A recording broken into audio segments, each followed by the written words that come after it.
Hello and welcome to Bolshevik Bistro. It is Wednesday, and we have a guest, a very interesting guest as usual. It is Actually D0ng, the founder of New England Workers' Party. Hello, Actually D0ng. How's it going? It's pretty good, I think. The sun's not shining, but it's pretty bright today. Nice. I'm having a good day personally. Good. It's already 10 in the evening here in Belarus, so there is. But the day was all right, I guess. I was at work. It was really hot, but I was double exploited, as we talked about this today. I'd like to say hi to the chat. I'd love to see you all there. We are following the chat, and let us first start with the following. I really enjoy what you're doing, and I like how in the leftist community, your name is mentioned very often. Like, very often when people talk about some modern movements, New England Workers' Party is it's dropped all the time. Because you're becoming sort of this, sweetheart of lefty poll, so to say. No. Yeah. I haven't really checked lefty poll in a while. There was one thread where someone was actually had posted art I had done for the party, and I was very happy. So I did some myself because someone from Louisiana was. That's not important though.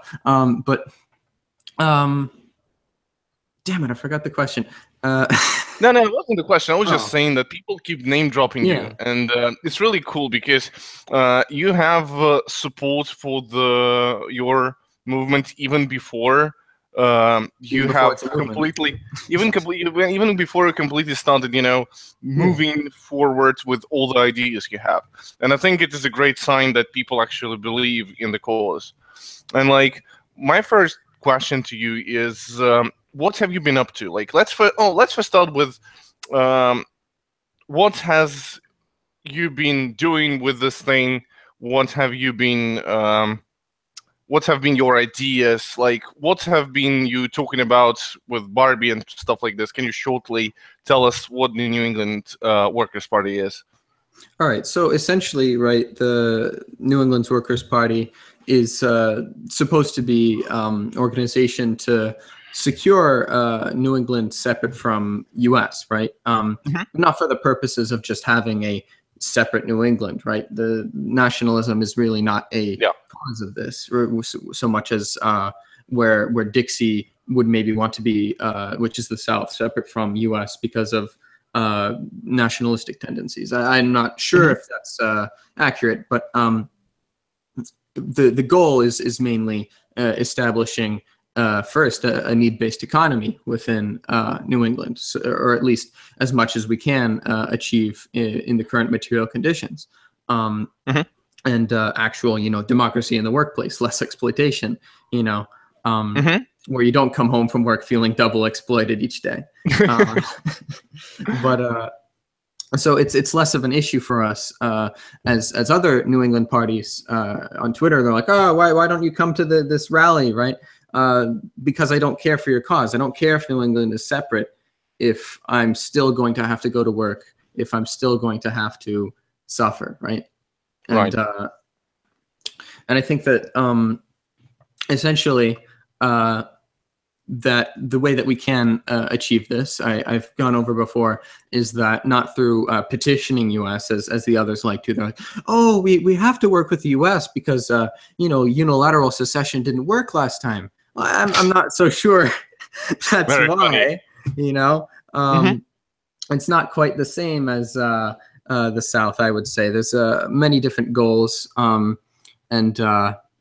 involved, and for one, it was a military defeat, not a political one. It has nothing to do with the South's unilateralism. But essentially, what the NEWP is set up to do, I've been looking into land to eventually, I guess, budget out and but to construct, homes for the homeless, food for the hungry, but encourage them to join the party and to help the expansion of this, so that one day it won't be us buying land, but us seizing housing developments from the rich, putting homeless in them, and instead of there being Stop and Shop, we would have, you know, just a food distribution center, right? That eventually we could overtake the U.S. without having to beg the U.S. to legally make us separate and then infiltrate what other governmental structures exist by having decentralized, though still with some form of a central state in order to manage the military and distribute resources from town to town, but not something overarching and like the federal government of the U.S. or even something like China, right? Of course. Do you have any specific ideology or tendency that you base the party is based on? Can you say that it's a Marxist-Leninist party? Is it an anarchist party? What kind of party is it? I prefer like not to go into specific ideologies because I feel like it I guess is in a way limiting. I like to, I guess, read a little bit of many authors and I guess take what I like from what I figure out from that. I'm very sympathetic to De Leon. I don't like his idea that the revolution should be purely social, right? I feel like that would be impossible. I'm not 100% sure if he was against violence, but that's my understanding because of the way he operated the WIIU and whatever it was. And as for specific tendency, I would say the NEWP really welcomes all of it, except for maybe, you know, the right wing. Sure. I would like to point out one interesting thing, you know, with people who are comparing secession movements, modern secession movements, and who may be comparing NEWP with the Confederacy. I would like to point out one very big difference that people may not be even noticing, that what the war, the American Civil War, was a war fought between basically two groups of people that had different modes of production, where on one side you have slavery, on the other side you had capitalism, or like slavery with elements of capitalism and capitalism. And it was based not on the struggle of the people, but on the interest of the rich. And if we talk about some other kind of insurrection that is feels as if it is brewing up in America from like with every single protest to the other, we see it brewing more and more. So this kind of insurrection is class-based and is based not on the wants of the rich, but on the wants of the people. And so this could mean completely different kind of secession. That could mean completely different kind of battle for it. And if we stand on this topic for a second, I'd like to ask about the rise of fascism in America. So, as we know, fascists have hit the mainstream completely and fully. We have been talking about them for years now, but people have been ignoring us. And now they're marching with tiki torches in support of the Confederate fucking statues, which is amazing in itself, I should say. What is your opinion on the rise of fascism in America, and do you see it in New England? Well, I have seen some. As for my opinion, it doesn't really come as a surprise, right? This may seem weird, but my grandfather on my dad's side from USSR was talking to my dad, and my dad brought this up recently about how that he should not stick his nose out, right? As my father is a Jew, that because he I guess realized that one day it would become, you know, popular again, because he and I related this to how Lenin talked about anti-Semitism, right? That when the Tsars were, you know, sort of threatened in Eastern Europe, when the royalty had a problem, you know, if they could be overthrown by the peasantry or by the proletarians or by whoever, they would have a pogrom, right? And they would go and they would kill the Jews. because so long as the downtrodden guy, you know, the double exploited guy, is upset about the Jewish people and not the Tsar and not Porky and not whoever, then he is safe for the Tsar. He's safe for his owner. He's safe for whomever, right? And exactly. So it makes sense to me that we see economic, I guess, turmoil, right, with the recession, with falling rate of profit. Eventually, it will have to collapse. I'm not sure if this is it, but we are definitely, I hope, seeing the end of capitalism. But sadly, that also means that a last-ditch effort and as we have seen, an investment in Nazi media, in the promotion of them. I mean, we see Richard Spencer on NBC now. Oh, really? He was on NBC? I think at some point they didn't call him a Nazi. They called him. I think I joked about him being called Judeo-skeptic, but it was it was something very similar. Anti-globalists, you know, those kind of people. But yeah, we see very, I guess, what would have been for sure considered awful and reprehensible in the past.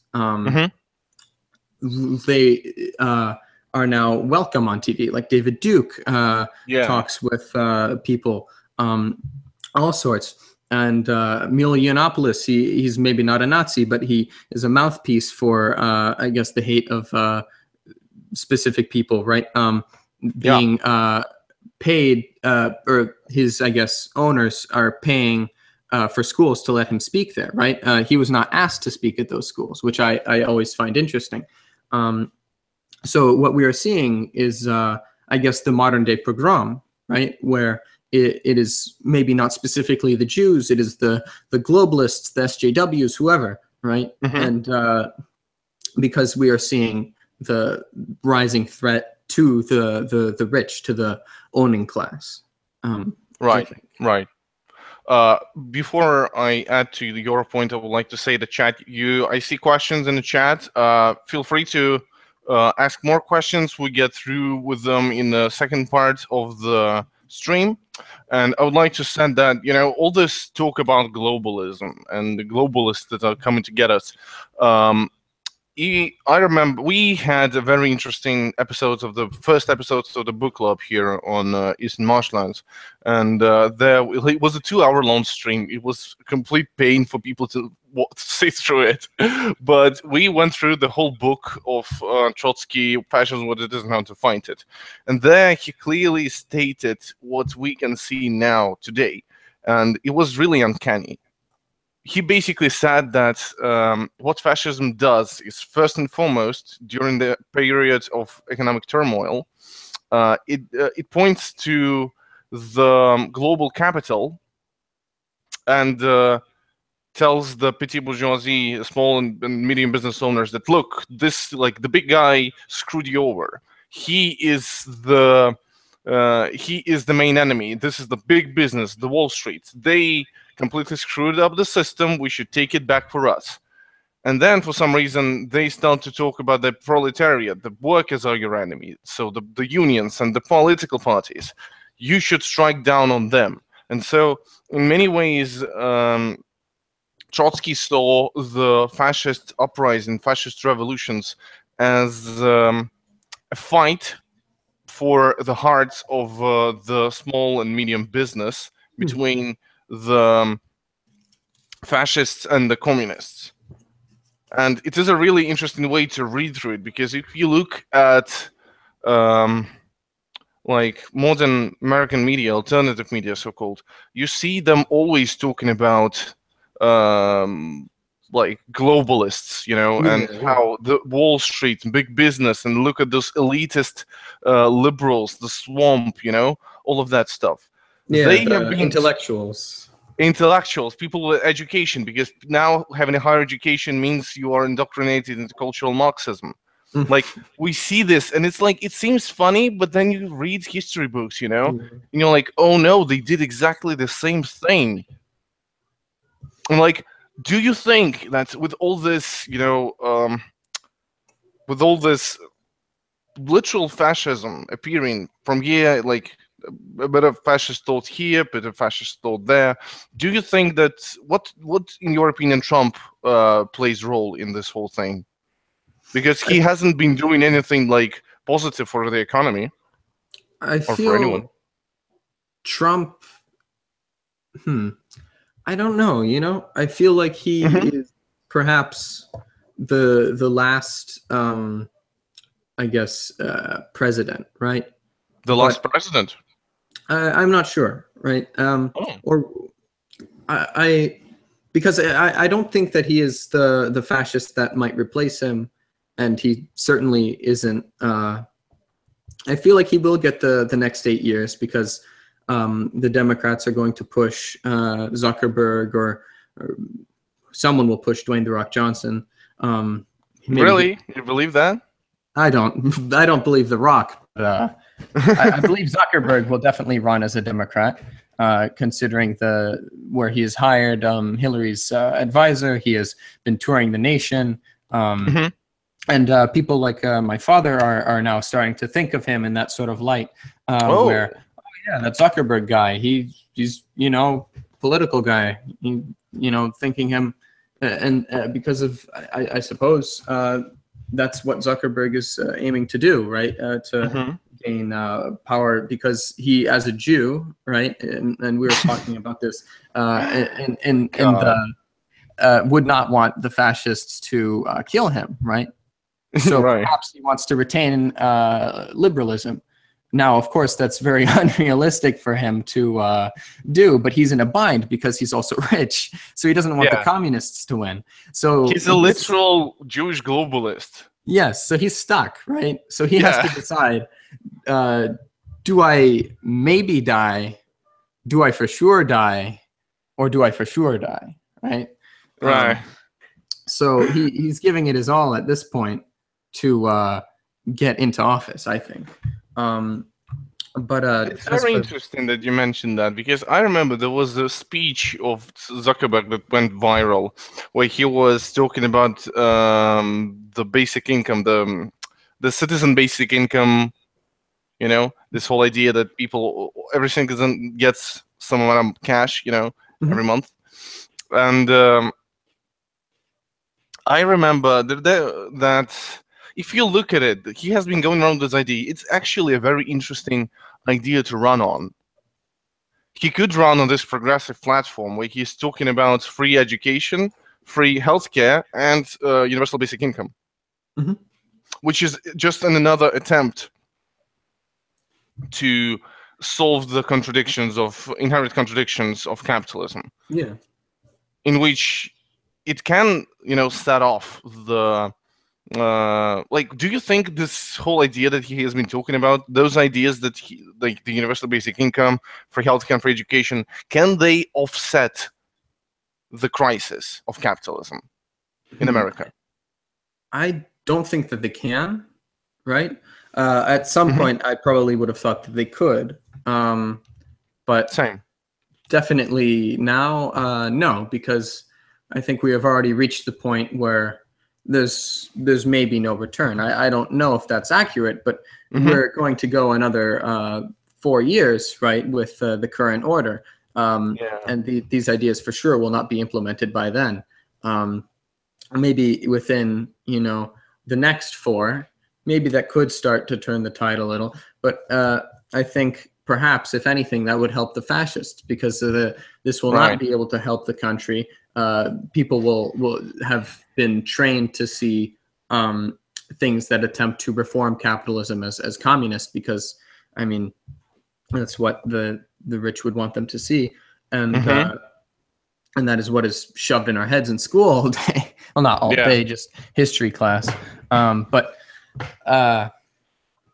it would for sure, I think, not be helpful, because at this point, the U.S. is, I think, going into decline. China is going to become the next America, you know, the next imperialist power. America will then become their China, or their India, probably more accurately, as there won't be, you know, Communist Party. There won't be really anything preventing it from being a shithole so much, I think. Because we That's see a very please. Trump is saying that Chinese have tried to make America non-competitive, right? So we need to bring back coal. We need to bring back all these industries, and that fits almost very blatantly in line with, I guess, predictions of how the economy will fluctuate and all that. That once certain powers become wealthy enough, they no longer have production in their own country so much. You end up with bourgeois proletarians that are not the bourgeoisie, but as workers they are pacified, right? As we talked about in England hundreds of years ago. So as China becomes this new imperial power, no longer will the workers there work for such low wages. They will become the more pacified kind that we have seen in the U.S. and that what we have seen in America, and we will not see things like Tiananmen Square happening again. We will see protests maybe from rightists in China now, and shit like that, as the like a seesaw, I suppose. The U.S. will come again, maybe. I don't know. I think the world does not have enough resources. The rate of profit cannot continue to climb. So eventually both will crash, I hope. Right. Because I follow the IT industry, and what I found very fascinating is this idea of the fourth industrial revolution. Are you familiar with that?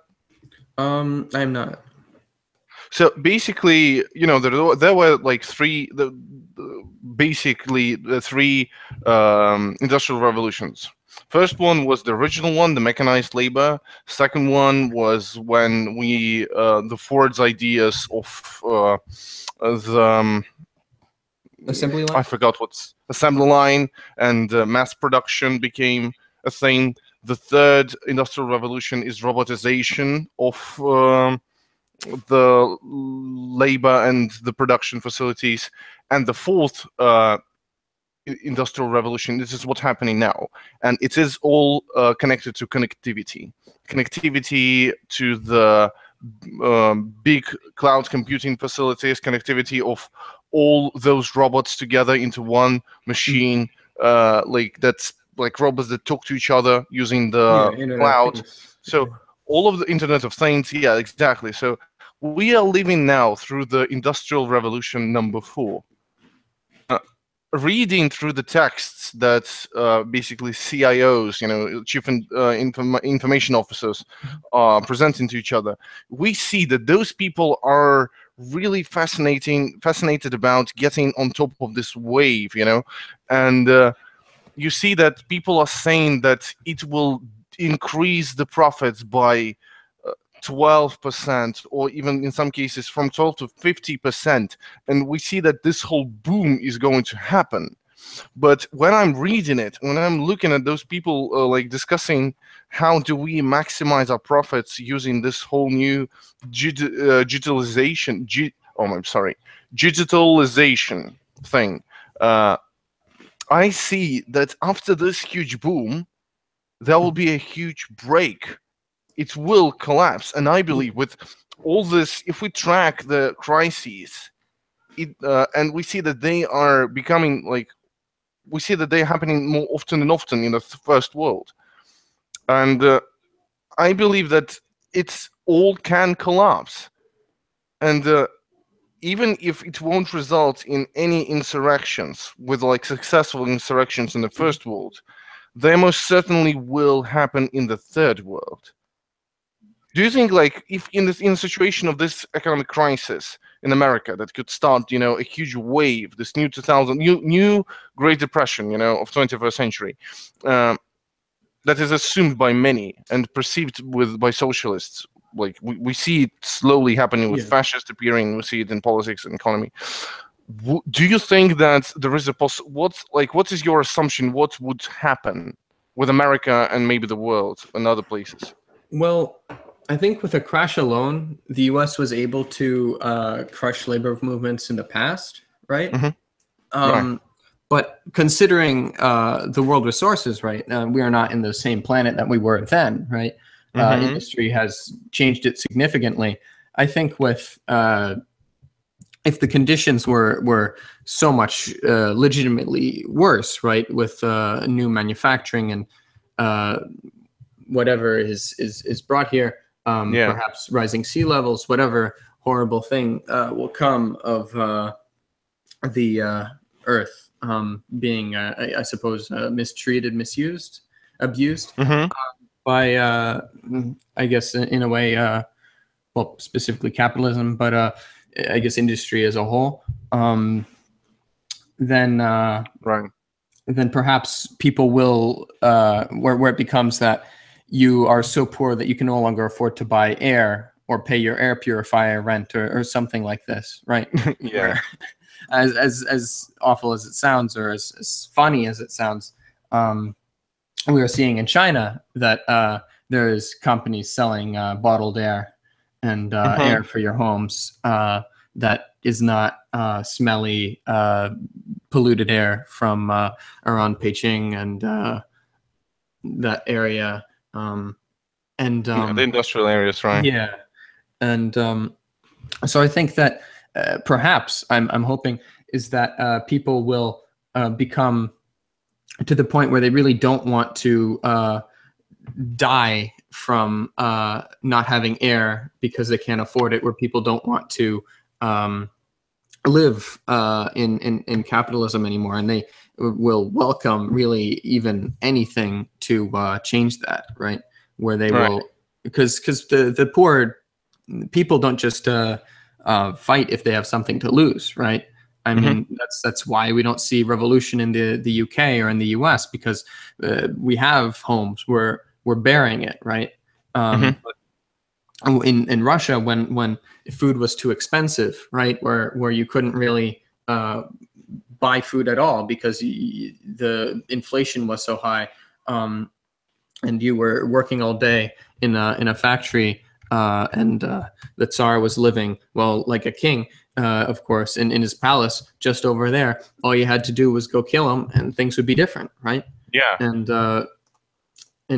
I think here in the U.S. it's much different because we have a warm meal, we have more or less a bearable existence, right? And it's very bearable for some, but that of course will disappear. Right.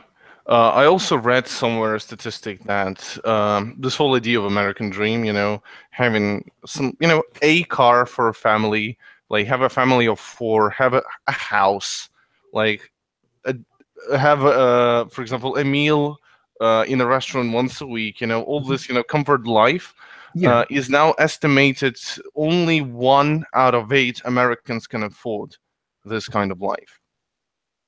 Only 1 of 8. Yeah. And so it's also probably temporary, right? So they're not going to be having that life anyway. They're saving, maybe.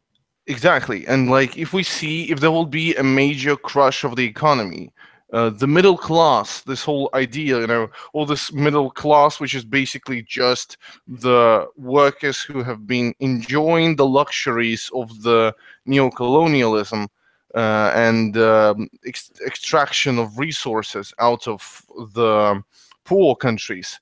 All of this will sort of shake up the system to the point when those middle class people that are said to be non-radical, that are said to be radical centrists, who are like, oh no, we either vote for liberal party or conservative party, because they're like, we don't like radicals here in America, It will change very rapidly. Because when those people are faced with uncertainty, this is when they are ready to jump on a train that will give them safety, or give them freedom, or give them something that they would agree with. Like, I believe that you have mentioned really like dystopian view, of how the society would look like by the time the economic crash will happen. I am, I somewhat even see it as something more mundane. Just, another bubble popping. Just like, for example, a bubble of startup bubbles. Yeah. They just let them pop. Those people will stop spending money. The economy will collapse. Just like with .com market, like in 2000. Something like that today would mean something completely different to America. Yeah. In my opinion. What else I wanted to ask you?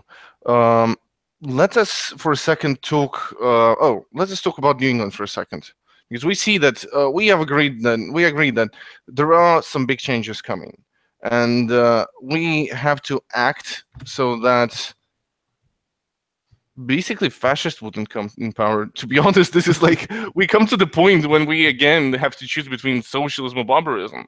Yeah. And do you believe, like, what is the outlook on the land? Look on the land, like, what is happening in New England specifically, in your region? What political forces are there who can be the next political parties of tomorrow?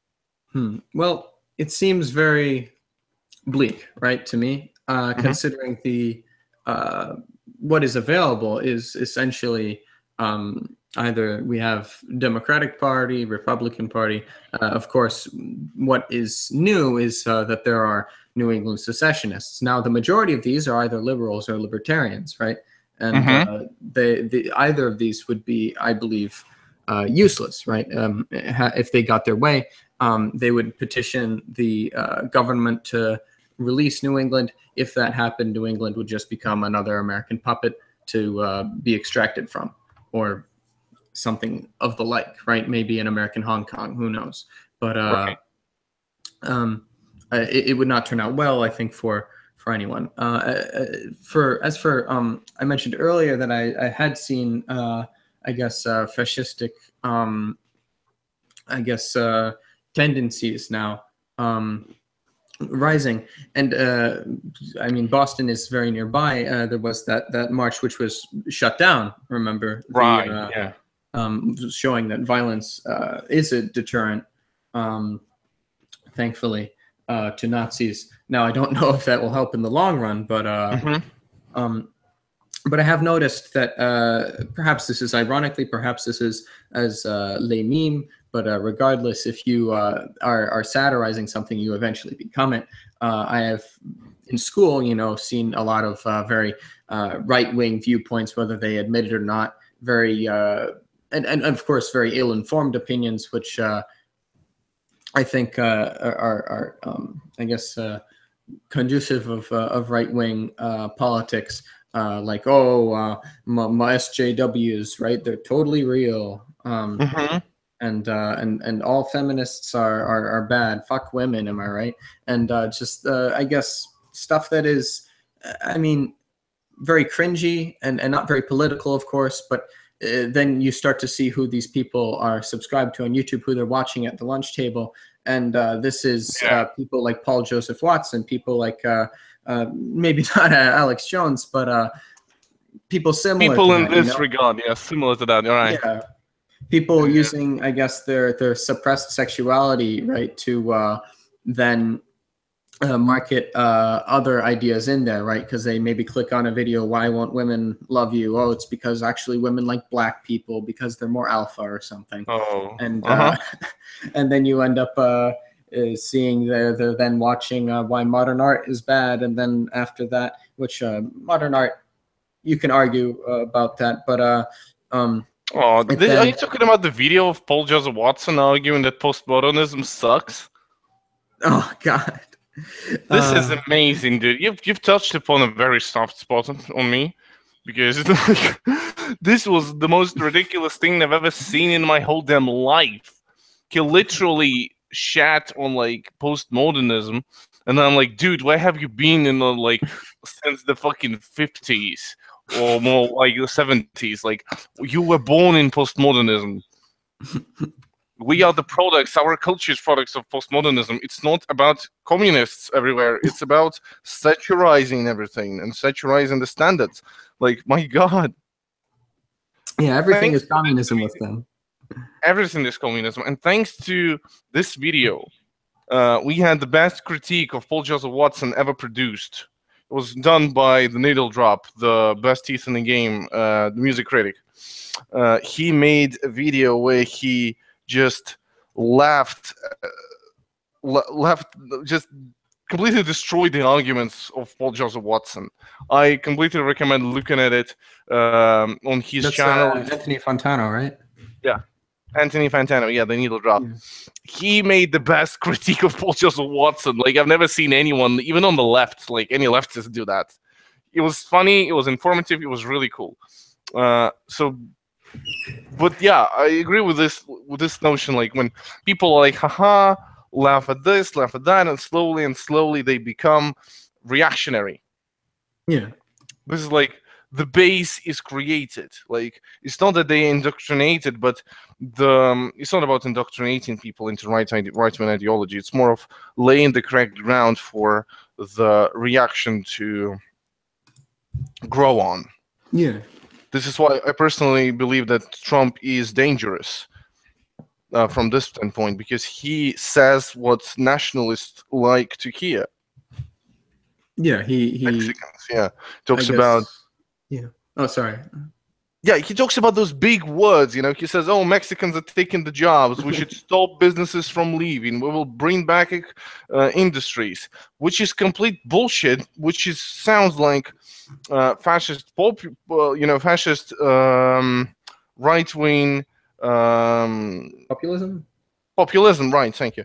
But at the same time, his actions, he actually supports big business. He actually helps out them. He gives them lower taxes, and he is them, exactly. Yeah. And this is where it's where it contradicts his whole shtick, and where because of that he has to be shouty and he has to be loud and he has to point at CNN and tell that they're fake news. Like, it all will be good for some time for him, but then the reality will crumble upon the system and the economy will just go down even more than it was before him, and then we have no idea what will happen. Like, really. Yeah. I guess I went off again back to Trump, but let's go back to New England. And before we went live, you mentioned those Libertarian guys. Can you tell more about them? So essentially, for those that don't know, there is, I guess, in the way, a nomadic people, right? And this isn't even a joke. Like in my Ideologies in the Wild video, I was talking about how ANCAPs are some sort of species, but they are literally migrating into New Hampshire now. 20,000 of them have signed up on freestateproject.org to essentially, like the refugee crisis in Europe, right? We will have a massive new population imported by the rich, allegedly, except in this case, it will actually be right, where we will have the libertarians who are coming from California, from all over the country, to I guess New Hampshire. To New Hampshire to create a free state, right? What does this mean? No idea. I suppose that they don't really seem to explain much other than there's no state, It's just Ancapistan, literally. They're going to start, I suppose, a little town somewhere there. Maybe are they buying land there? I think so. I mean, they don't seem to be specific. I think I think they definitely wouldn't, because they're cucks, right? They're libertarians. Of course, they're going to give money to whoever they buy real estate from. But obviously, yeah. So they picked New Hampshire, of course, because it has low tax burden. Because New Hampshire wanted to incentivize people to actually come there. And so they made taxes very low, and now it is basically this whole haven for escaping the taxation. Now ANCAPs are coming. People from here, Connecticut, sometimes drive there to buy cars because there's a lower tax for buying stuff. So it's essentially become like how American businesses go to Ireland, right? So they don't have to pay taxes. So people, regular people, right, will just drive over to New Hampshire to buy stuff that's expensive, right? So not really regular people, the people that can afford expensive things. But it's interesting. And now we can see that's really biting them in the ass because now literally 20,000 of them, well, at least the 20,000 that are like, yeah, we'll come, you know, maybe, are going to come into my New England and stink everything up. God, this is so ridiculous if you think about it. And I feel like these, I mean, maybe these are like the weird libertarians that are just like, yeah, I like weed and I don't really want to think about anything political ever. Which I don't know. But they could also be, you know, those children online that are like, oh, the Muslims, right? But I'm totally libertarian, you know, I totally don't, we don't need it. We need a decentralized state to prevent race mixing, and then we're fine, you know? I remember there was this guy, what's his face? There was one ANCAP who said that he likes fascism now. That guy T, it's especially funny. That guy, yeah. I remember seeing a picture of him just, someone photoshopped his face, right? Because he's black, being dragged off by Wehrmacht soldiers. Yes. He's like, yes, I love fascism. Yeah, and, because he said that he's a very principled libertarian. Yeah. This very principled libertarians are coming to New Hampshire now. And by the way, please go on. You want to say something? One of the complaints, right, that people have about refugees is that they are politically and ideologically different, right, from the European population, that it's unfair democratically to saturate it. Now, I don't know if that's true, but in this case, with the libertarians, it actually is. Right. Perhaps. Actually, yeah, you should like raise a question about mass migration of people of completely different outlook on the world that are like just different. People, they just born in a different kind of society. People are different. We respect the differences, but we shouldn't allow them in. Oh my God. Like, actually, if you look back on those like libertarians, they have always been fascinated with the idea of escaping the normal world and just create their own state, you know, and like, shit. You can even see in their economics, right? Bombavik was like, oh, what if there's this guy on an island and he's got a bunch of coconuts and he swims to another guy on another island? You know, they're obsessed with just deconstructing reality and having their own magic fantasy. Exactly, because they really simplify what is capitalism. They simplify what is different modes of production, what is progress, what is industrial, you know, mass production and mass industry. Their system doesn't work on modern scale, you know, amazing, like huge machinery, huge productions, markets. It doesn't work that good on this level. It works on the Smithsonian, Jeffersonian level, you know, when you have a like huge amounts of land and like 10 people, and you're like, what should we do? Let's do libertarianism because it's easier. And they have been fascinated with escaping reality. You always see those micronation people who are like almost exclusively are libertarians. We see or Nazis. Or Nazis occasionally, but we already established the weird connection between those two.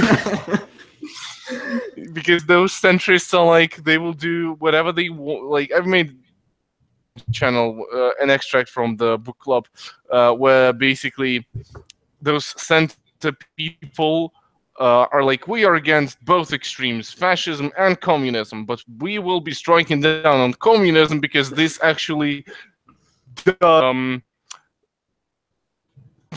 doesn't correlate with our interest in keeping the private property. communism, and then whoops, we have fascism because we don't have any opposition towards it. This is what libertarians are, basically. We're friends with fascism because they don't like communism just as we do. And basically, they are like being always with this, oh, we should build a boat. A giant fucking boat. And we will live on the boat. And we need, like, $10 billion to build this boat. Yeah, donate to our... what was that? There was some project something. Yeah. Some weird word. Exactly. There have been many of those projects, quote unquote. And you can see those amazing videos and pictures of like, wow, we will... How? No, that's not it. There's something with a V, where there's some sort of... There's this really stupid picture of like a city that's like a donut. Sorry. Sure. I remember that. Voluntarist project... I know what I googled just now. Huge libertarian boat. And I'm like, what is... Let me find huge libertarian boats. And I have a link to fucking Rational Wiki. Of course. Amazing. And that, like, there are so many of those. It's called... Yeah, there is... This whole trend is called sea stranding. Basically, like, we will have an autonomous state in the sea. Operation Atlantis is mentioned here. Rose Island as one of the first, like trying to do that. And there are many of them. Sea Org. Yeah, it's basically like the Scientologists did that as well. Scientologists actually attempted at sea stranding. Which is just amazing. Oh, that's what Sealand is, isn't it? Exactly. It's just a fucking boat. Yeah. It's just a giant boat somewhere in the sea, and we'll have our own amazing place, and everything will be great. Oh, again, Idaho wants to have its own, its own thing. The Citadel. Have you heard about the Citadel? I have not. I don't know if Idaho has any water to launch a ship from, though. They wanted to go to the mountains and build in Tornado Alley to build like a little bastion of liberty, and like everyone mocked it. Basically, Colbert Report at the time, Glenn Beck, Daily Show, the Young Turks, everybody like liberals laughed at it. Is it like how in Almost Heaven, Virginia, they have that like compound full of right-wingers obsessed with apocalypse? But those guys are like crazy libertarians. Website warns that Marxists, socialists, liberals, and establishment Republicans may find that living within our Citadel community is incompatible with their existing ideology and preferred lifestyles. Oh, God. It somehow overlaps with sovereign citizen movement, which is again a crazy libertarian idea that you're like free citizen or something. Like, I have a question. Why are those people so obsessed with finding loopholes in some, like, in Bill of Rights? They're trying to build their own communities. What is that? They aren't even capable of that. They're just complete utopians. They're like, if I think it hard enough, I will not be arrested by you. And the cops just like, get in the car. I'm going to beat you up. Yeah. But, like, I believe, I find it's really sad. Like, all of these things are based on the great ideas of adore. I can't subscribe to all of them now because many of them are very old and don't work as as first originated. But the ideas of enlightenment, and many of those people want a free society as envisioned by people of the Enlightenment, by Jean-Jacques Rousseau, by all of those people, French revolutionaries, and they are like, they're trying so hard to keep, to that ideal, to that tradition, but they're failing. They're failing hard because it doesn't work like that anymore. We just don't live in the same world, where this could be a thing. Yeah. I mean, I don't even know if it could have been when the people who came up with it proposed that, right? Sure, I mean, yeah, but like I have a great example of how it couldn't work. For example, Jean-Jacques Rousseau had a great idea of free education, which basically meant let the child run around, and the child will experience the world with his own eyes. Just you have to lead the child like in the right direction, and he will figure it out by himself or by herself. It sounds great if you live in a forest like Varg, and like you're just chilling, you know, having your little Strasserist commune, you know, and you're like, whatever, I don't fucking care, you know. You can let your children do that. But in modern world, this idea of like free education doesn't work as perceived by Jean-Jacques Rousseau, despite his great intentions and my deep love towards him. Like, no, it doesn't work. It never worked. Doing that, they just keep imagining crazy states. Yeah. They keep imagining some, oh, we should move to this state where there are low taxes in New England and everything will be chill. We'll have paradise, I guess. It reminds me a little bit of Crusades, how they went to the Holy Land, and of the Mormons who would go out to Utah and all those faraway places because they were led to believe that the Holy Land was in the U.S. And regardless, I'm not sure what going to said Holy Land would even do to you, but that's where they wanted to be. And they're like, we will live in the kingdom of God over there in Utah, and we'll all go in the winter so we die. But yes, it's by no means, I think, a very new phenomena. I guess people wanting their paradises on Earth, but without realizing or having a material analysis to realize why they don't have it and how to achieve it, I suppose. Right. And actually, the ironic part is that the communists are often blamed for being idealists, you know, for being utopians, for imagining a society, a socialist society, a communist society. Like, when your whole deal is basically reminiscing about the glorious days of Enlightenment age, or finding a holy land somewhere in Utah, like in Salt Lake City. Is it Salt Lake City in Utah? Yeah, or I completely messed it up? No, you're right. Yeah, there's also like Salt Lake City. Yeah, like those places, almost deserts, by the way. Yeah. Those like deserts is not the kingdom of God. I think it's pretty ironic that they wanted to go west and they would find Nevada. Just like nothing is there. And this idea that there is no heaven, you know, there's just like a desert there.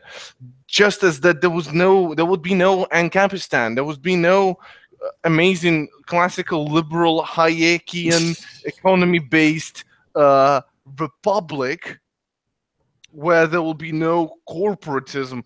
This, like, it all leads to a financial crisis, you know, at one point or the other. All those dreams will just, you know, result in a financial crisis, and then there will be again a bunch of workers and a bunch of fascists. And it will all start once again as always it had. Yeah, it reminds me of two songs, actually. Right. There's "И вновь продолжается бой," I think, which the battle is going again, and Len is young again, and the Young October. Young October, yes. Yeah. And Ленин такой молодой, и юный октябрь впереди. Right. Yes, and is moving forward, and Young October's moving forward. Yes, and as well as the KPRF has their theme song about Zyuganov and all that, which really? They have a song about Zyuganov? He's in the song, right? It's something about Krugo's story, circles of whirlwinds of history. Okay. right? At some point, that's a lyric where they're talking about how the whirlwinds of history are turning, and it is. Here, let me find the lyrics. I always try to find it, and it brings up some really weird article. I never read it. Okay, at this point, it has the link in my suggestions. So let's see. I love this song. It's so fun, even though I'm not a big fan of the KPRF. Fan of KPRF, except for like old babushkas who keep voting for them.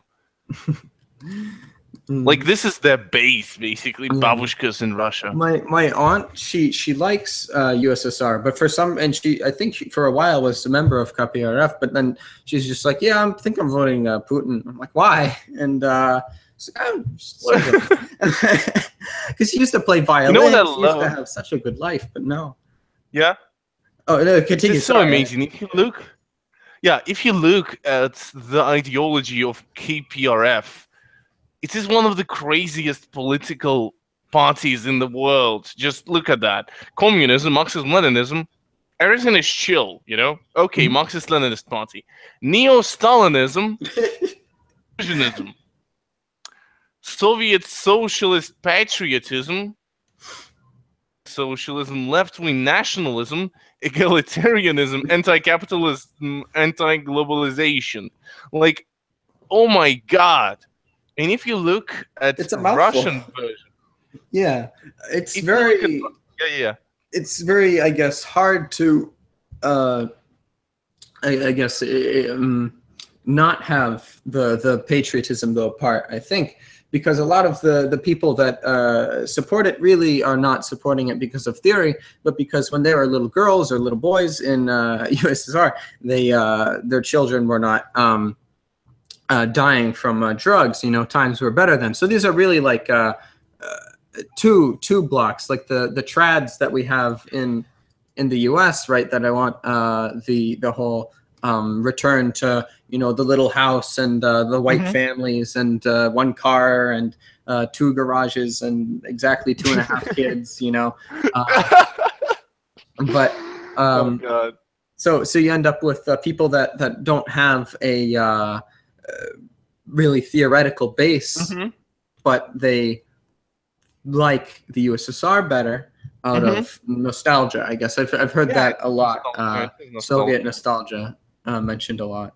Yeah, and by the way, if you look at Russian version of wiki page on Communist Party of Russian Federation, you see that ideologies are completely different there.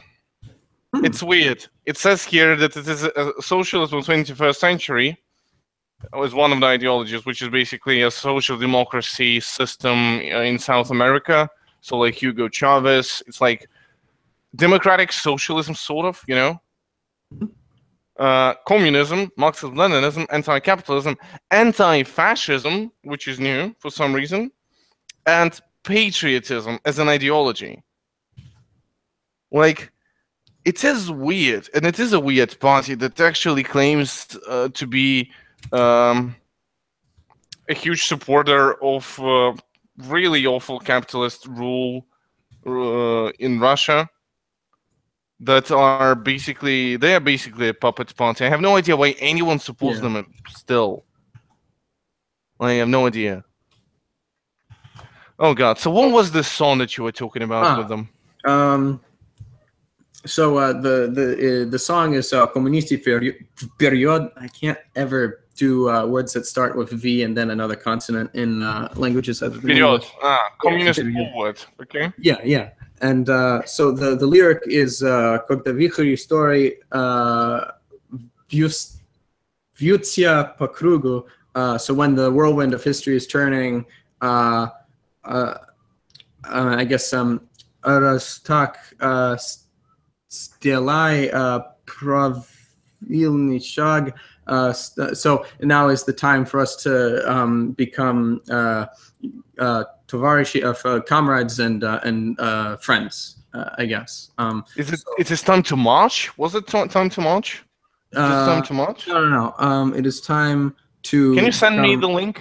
Yeah, sure. I'll send you the. Yeah, in Discord. Or I think I missaid tovarishi because I have a dry mouth. But Arostak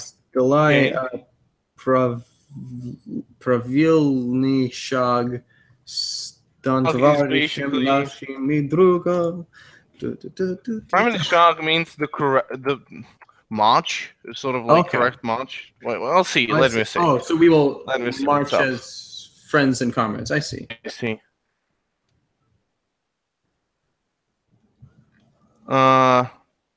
No. Make a correct choice. Oh, that's do the right thing and become our comrade and friend. It's sort of like make a correct choice.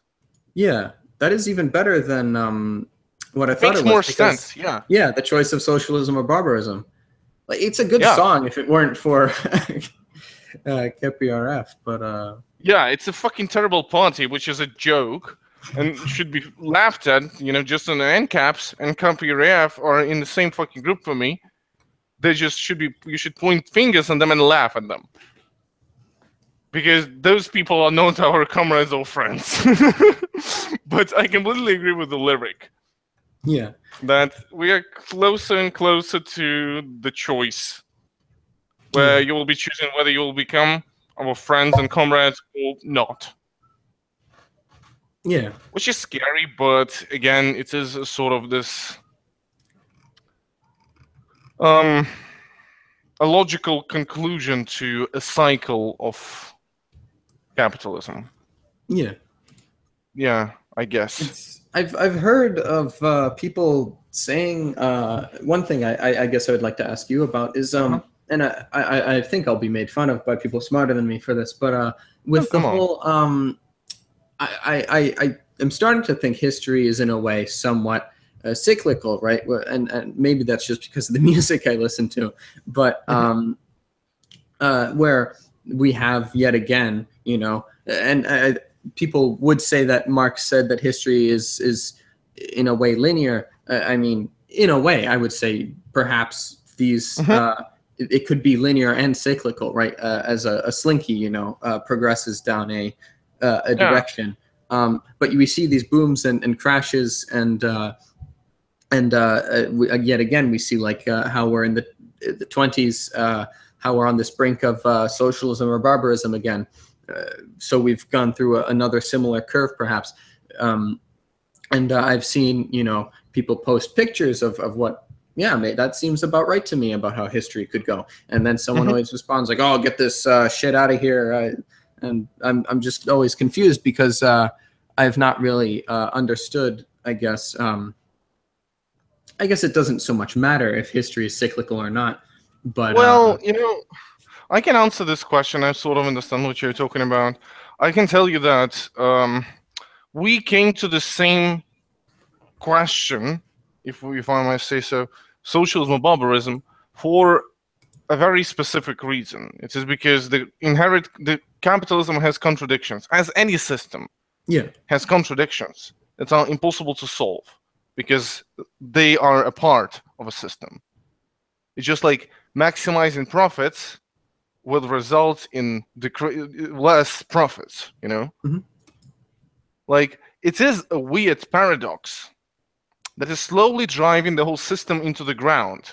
And it has been driving it into the ground since the days of Industrial Revolution. And capitalism has been trying to find, not only that, there are other contradictions. And capitalism has always been trying to find new ways to solve it. Last time they tried imperialism, where they will fucking have colonies and invade stuff and then almost practically enslave the people. And then it didn't work. It worked up to the point, and then it collapsed, and you have communists and fascists. Communists were trying to push forward the new system where the workers, not capitalists, would decide what to do, create a new mode of production, the socialist mode of production, and fascists wanted to maintain the status quo, and they unfortunately won. All the socialism went into revisionist mode and fell apart. And we came to the same conclusion because this new solution that was proposed, this amazing social democracy that the First World has, this amazing huge profits and huge benefits that enjoy people in the first world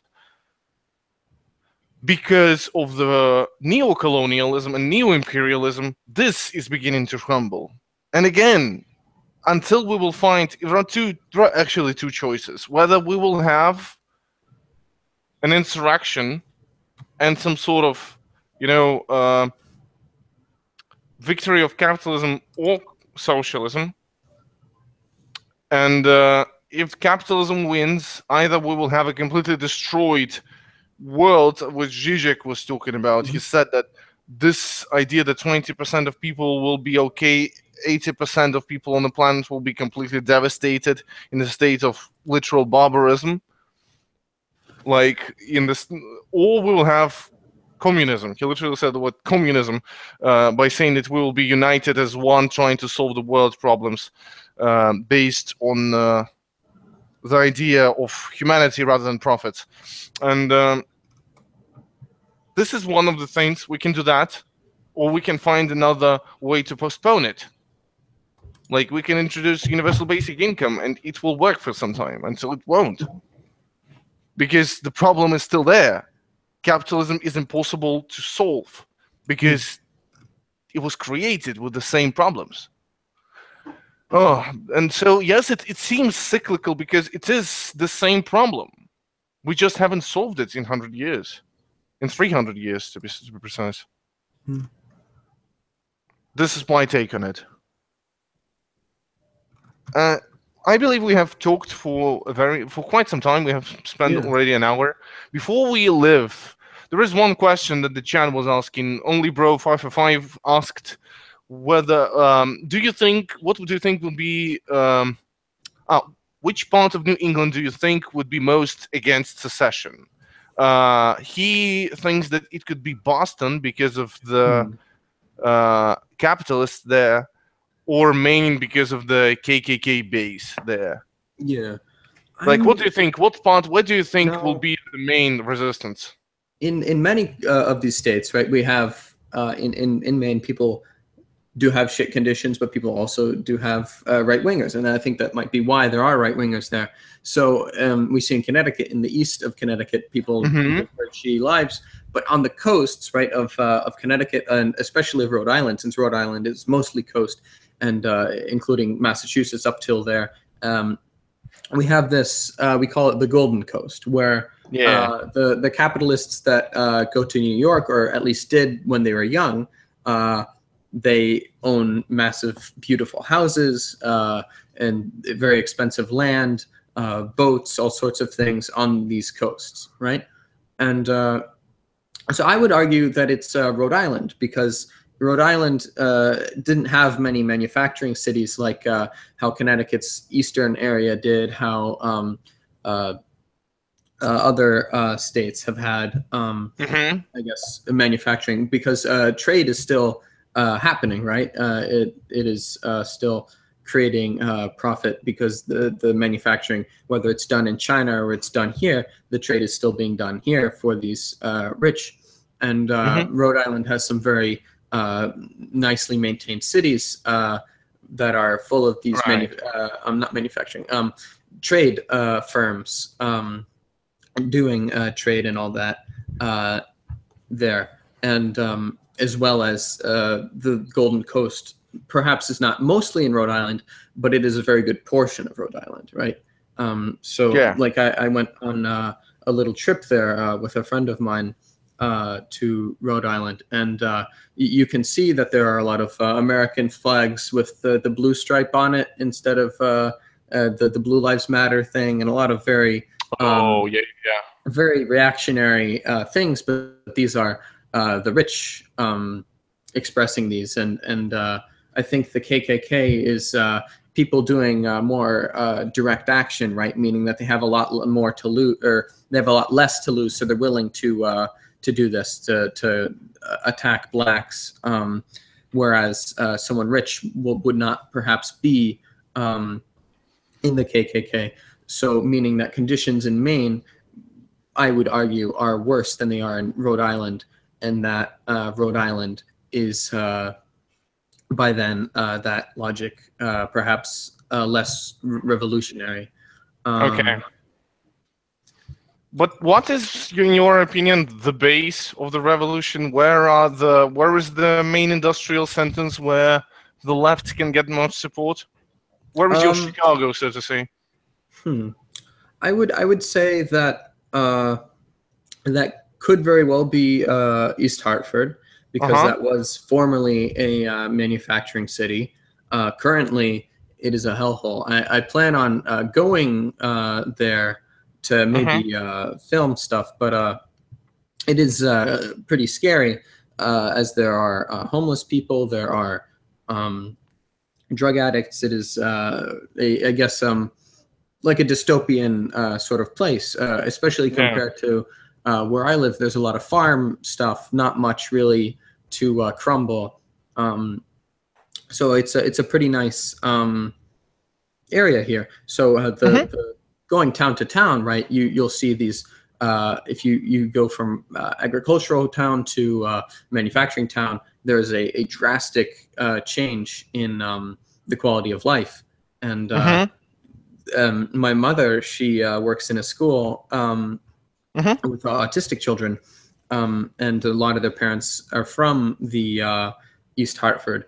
And a lot of times she hears these children in the classes, they're hungry, they complaining about at home, that they are they're misbehaving because they're distracted from things at home, that their life at home is awful, right? That they have to eat at school because their parents can afford to, So I would argue that it's likely places like East Hartford that could be this.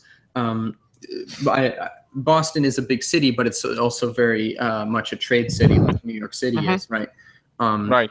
And I don't know. It's more of a trade city than a manufacturing city. Yeah. And especially East Hartford, because it is right in the middle of very nice stuff around it, right? You have Hartford, and Hartford is towering, right? It's a very developed city. It has the Gold Tower built by David Chase, which is, I don't think it's made of gold, but it's colored gold, and that's insult enough, I think.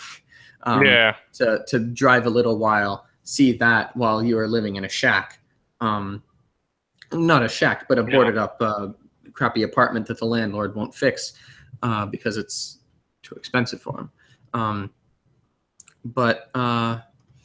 Yeah, that's the answer to that. Okay, I see. And before we finish the stream, tell us what can we expect from you and New England's Workers' Party in the near future, and where can we follow you? What can we do to support? Well, so far we are on Twitter. Eventually we may have a website up, as I discussed earlier before the stream. But that could be for a very long while, maybe not. But okay.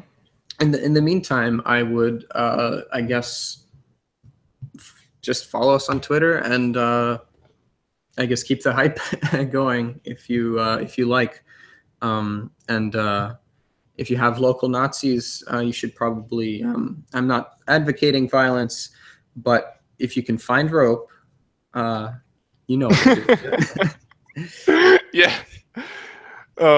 Yeah, we shouldn't allow the Nazis the platform, but I see that Antifa in America has got their shit together somewhat. They're not striking down on Trump supporters that much anymore.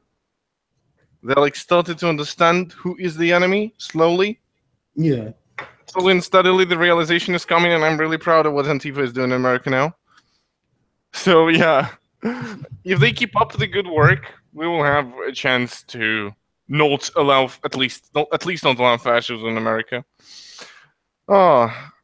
So thank you very much for joining us, actually, Don. Thank you for having me.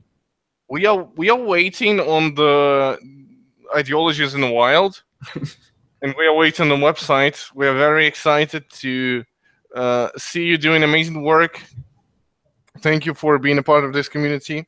I was really proud to talk to you. I'm really happy that you had time to come on. It was my pleasure. Thank you, everyone who joined us. Thanks, chat, who watched us live. I shall see you on Sunday in a new episode of Radio Silence Podcast with me, Eugene and Tiki Jones. First time co-hosting the podcast after Paul's departure. And I will also say that we are planning to launch a Patreon account for a very important reason. We need about $10 to run the SoundCloud, where you can listen to our podcast and live streams in audio. And this, $10 is not that much, but not that, it's a thing that we would not. Let's say I live in Belarus. I'm well off in terms of Belarus, but those $10 is not really convenient.